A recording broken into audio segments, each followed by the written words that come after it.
মা আর সন্তানকে নিয়ে বেদনা আর গৌরবের এক অনন্য শিল্পকর্ম কেন্দ্রীয় শহীদ মিনার।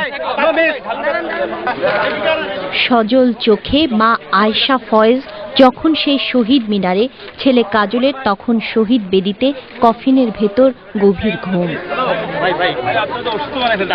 লাখো মানুষ যখন ফুলে ফুলে ভরিয়ে দিয়েছে হুমায়ুনের কফিন, জননী আয়েশা ফয়েজের তখন ছেলেকে বারবার ছুঁয়ে দেওয়া। মা যেমন বড় হলে সব ছেলেও মায়ের নির্ভরতা, তবে হুমায়ুনের ওপর মা আয়েশা ফয়েজের এই নির্ভরতা শুরু অনেক আগে, তার স্বামীকে পাকিস্তানিরা ৭১-এ মেরে ফেলার পর থেকেই।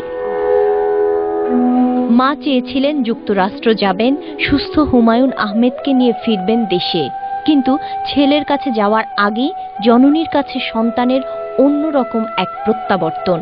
৭১-এর পর আরও একবার চোখের জলে ভেসে যাওয়া এক মহিয়সী নারীর। Sharmin Azad, channel I, Dhaka.